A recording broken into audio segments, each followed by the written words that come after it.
ఇబ్బందులు ఉన్నాయి. ఎందుకంటే గత ప్రభుత్వ నిర్వాహకం వల్ల అనేక పథకాలు గండికొట్టబడ్డాయి. ఫర్ ఎగ్జాంపుల్ జల మిషన్ కానీ లేక అకౌంట్స్ సరిగా అప్పచెందిన ఎంఎన్ఆర్జీఎస్ పనులు కానీ ఆగిపోయినాయి. గతంలో 14-19 మధ్య బ్రహ్మాండంగా ఉపయోగించుకొని గ్రామాల్లో అభివృద్ధి చేయగలిగాం. గత ప్రభుత్వం చేసిన నిర్వాహకం వల్ల అన్నీ ఆగిపోయినాయి. అనేక కేంద్ర ప్రాయోజిత పథకాలన్నీ ఆగిపోయినాయి. ఇవాళ మనం కేంద్రం మీద ఆధారపడవలసిన పరిస్థితి ఉండటం చాలా బాధాకరం. అయినా కూడా ఒక లైన్లో వెళ్తున్నాం. ఎన్డీఏ కూటమి చంద్రబాబు గారు, పవన్ కళ్యాణ్ గారు, లోకేష్ గారు ఒక ఆలోచన విధానంలో ముందుకు సాగుతూ ఉన్నారు.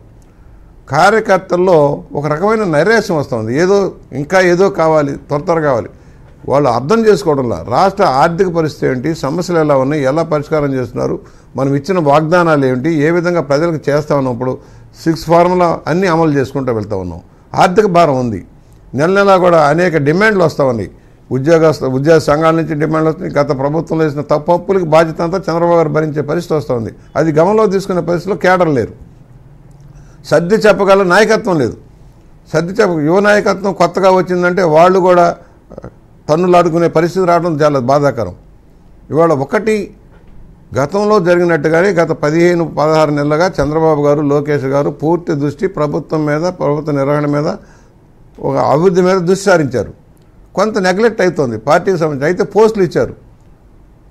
పోస్టులు ఇచ్చి చాలామందికి ఒక్కొక్కటి క్లియర్ చేసుకుంటూ వెళ్తున్నారు. దాంట్లో కూడా చిన్న లోటుపాట్లు జరిగినాయనే భావన కార్యకర్తల్లో వస్తూ ఉంది. సరైన గుర్తింపులు రాలేదనే భావన కొంతమందికి, ఎవరెవరికో పోస్టులు ఇచ్చారనే భావన కొంతమందికి, ఏం చేయాలో తెలియని పరిస్థితి మాది అనే పరిస్థితి, పదవి ఇచ్చారే కానీ మాకు కుర్చీ లేదు, బల్ల లేదనే పరిస్థితి కొంత రావడం కూడా మంచి బాధాకరం. అది సరిదిద్దాల్సిన అవసరం ఉంది. మా బోటి వాళ్ళని చెబుతున్నాం. ఎందుకంటే మనం ఏదో పోస్టులు వేయటం కాదు, ఆ పోస్టుల ద్వారా ప్రజల్లోకి ఏం తీసుకెళ్తున్నారు, మనం వేసిన నాయకులు ఏ సందేశాన్ని ప్రజల్లోకి తీసుకెళ్తున్నారు, ప్రభుత్వ కార్యక్రమాన్ని ప్రజల్లోకి తీసుకెళ్తున్నారా లేదా, ఒకవేళ ప్రతిపక్షాలు చేసే విమర్శలు తిప్పికొడుతున్నారా లేదా, ఇవన్నీ ఒకళ్ళు మనకెందుకు లేని భావన రాకూడదు ఎవరిలో కూడా. నాయకుల్లో ఎంతమంది నాయకులు డిబేట్కి రాగలుగుతున్నారు, ఎంతమంది నాయకులు మీడియాకి వెళ్ళి మాట్లాడగలుగుతున్నారు.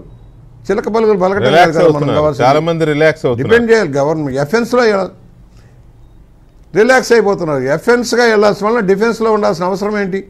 ఇవాళ మ్యాక్సిమం చంద్రబాబు గారు కృషి చేస్తూ ఉన్నారు రాష్ట్రంలో. బహుశా ఏనాడు చేయనంత ఈ వయసులో అంత కృషి చేయడం మనం ఎప్పుడు ఏ నాయకుడు చేసినట్టుగా మనం భావించలేము. ఇవాళ మేము ఒకటే అడుగుతున్నాం. అయితే పార్టీ ఆఫీసును కూడా ప్రక్షాళన చేసుకోవాల్సిన అవసరం ఉంది. ఎట్ ద సేమ్ టైం ఆఫీసులో టైం స్పేర్ చేయాల్సిందే. వారానికి ఒకరోజు ఒక్కొక్కళ్ళు స్పేర్ చేయాల్సిందే. ఎందుకంటే సమస్యలు ఉంటాయి చాలా. ఇవాళ CM relief fund sir for example చెబుతున్నా, మ్యాక్సిమం సీఎం రిలీఫ్ ఫండ్లో ఏనాడు చేయనంత సహాయం చేస్తూ ఉన్నారు. ఉపయోగించవలసిన బాధ్యత పడితే నాయకులది. కార్యకర్తలను సమీకరించి కార్యకర్తల ద్వారా చేయిస్తే గుర్తింపు గౌరవం వస్తుంది. చాలామంది నాయకులు మాకేం సంబంధం లేదు, కార్యకర్తల సంబంధం లేదు, మాకు ఓట్లు వేసారు, అయిపోయింది, పదవిలోకి వచ్చాం. ఎందుకంటే వన్ టైం సెటిల్మెంట్ కాదు కదా. 10 కాలాల పాటు ఉండాలంటే ప్రజల్లో ఉండాలి, ప్రజా సమస్యల మీద పోరాటం చేయాలి, నోరెత్తి మాట్లాడాలి. మనకెందుకు మాట్లాడటం, మనం ఎందుకు విమర్శలకు గురవ్వటం అనే భావన వస్తే దెబ్బతింటాం కదా. అందుకని ఇవాళ చంద్రబాబు గారు ఆఫీసుకు రావాల్సిందే, తప్పనిసరిగా ఎక్కువ టైం స్పేర్ చేయాల్సిందే. ఎందుకంటే ఎప్పుడైతే నాయకుడు వస్తున్నారు, జిల్లాలకు వచ్చినప్పుడు మీటింగ్ పెడుతున్నారు, కలుస్తున్నారు, కార్యకర్తల్ని ఓదార్చే కార్యక్రమం జరుగుతుంది, బాధ్యతలను ఆదుకుంటున్నారు, ఎన్టీఆర్ ట్రస్ట్ కృషి చేస్తూ ఉంది, చిన్న చిన్న లోపాలు సరిచేసుకుంటూ ముందుకెళ్తున్నారు. కానీ కార్యకర్తలకు ఏం చేయాలి, ఏం జరగాలనేది ఇవాళ ప్రభుత్వానికి చెడ్డ పేరు రాకుండా వాళ్ళని ఆర్థికంగా బలోపేతం చేయడం, ఆర్థికంగాను లేక ఉద్యోగపరంగాను వాళ్ళని బలోపేతం చేయడం ఎలా అనేది సమస్య సార్. ఇవాళ నాబోటి వాళ్ళ సీనియర్ మెంబర్లు కూడా సమస్య ఉంది మాకు. చాలామంది ఆశిస్తూ వస్తారు, మమ్మల్ని ఎలా కూడా నిలబెట్టండి, ఏదో చేయండి అంటారు. ఏం చేయాలి, చేసేటప్పుడు ఏంటి, పార్టీకి నష్టం లేకుండా ప్రజలకు నష్టం లేకుండా ఏం చేయగలమనేది ఆలోచన. ఇన్ని సంవత్సరాలుగా పార్టీని నమ్ముకుని ఉన్నాం, మాకేంటి అనేది వాడికి సమాధానం చెప్పాల్సిన బాధ్యత నాయకత్వం మీద ఉంటుంది. తప్పకుండా చంద్రబాబు గారి మీద ఉంటుంది, నాబోటి వాళ్ళ మీద ఉంటుంది, ప్రతి నాయకుడి మీద ఉంటుంది.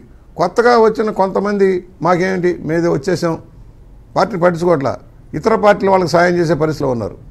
కులం పేరుతో, మతం పేరుతో సొంత మనుషులకు చేసుకుని పార్టీ కార్యకర్తలు విస్మరిస్తున్న పరిస్థితి చాలా చోట్ల చూస్తున్నాం. చాలా చోట్ల చూస్తున్నాం. దాన్ని సరిదిద్దాలంటే టైం స్పేర్ చేయాలి. చంద్రబాబు గారు కానీ అలాగే లోకేష్ బాబు గారు టైం స్పేర్ చేయాలి. ఇవాళ లోకేష్ బాబు గారు ఒక హై లెవెల్కి వచ్చారు, అండర్ ఎస్టిమేట్ చేయొద్దు. ఒక మంచి నాయకుడిగా తీర్చిదిద్దబడతా ఉన్నాడు. సబ్జెక్ట్ వైజ్గా, నాలెడ్జ్ వైజ్గా కాన్ఫిడెన్స్ క్రియేట్ చేయగలుగుతాడు, దేశవ్యాప్త గుర్తింపు తెచ్చుకుంటా ఉన్నాడు. ఎట్ ద సేమ్ టైం నేల విడిచి సాము చేయకూడదు. కార్యకర్తల మధ్య నిలబడాల్సిన అవసరం ఉంటుంది. రైట్. కార్యకర్తలను ఆదుకునే విషయంలో ఏం చేద్దాం ప్లానింగ్. ప్లాన్ చేస్తున్నారు, ట్రైనింగ్ ఇచ్చి ఉపాధి కల్పిద్దాం, వాళ్ళకి ఏం చేద్దాం అనే ఆలోచనలు చేస్తూ ఉన్నారు. అది మెటీరియలైజ్ కావాలి. మెటీరియలైజ్ అయ్యి గ్రౌండ్కి వెళ్ళాల్సిన అవసరం ఉంది. మనం కూడా ప్రభుత్వం కూడా గ్రౌండ్ రియాలిటీస్ వెళ్ళాలి. మనం చేస్తున్నాం, కానీ కొన్ని గ్రౌండ్ రియాలిటీస్ మీద కూడా మనం వర్కౌట్ చేసుకోవాలి. గ్రౌండ్లో ఏముంది, కింద స్థాయిలో ఏముంది అనేది లేకుండా పైన వెళ్తే గతంలో జరిగిన లోపాలు మళ్ళీ పునరావృతం కాకుండా ఉండాలంటే గ్రౌండ్ రియాలిటీస్ని ఎనాలిసిస్ చేసుకోవాల్సిన అవసరం ఉంది. సమిష్టి బాధ్యత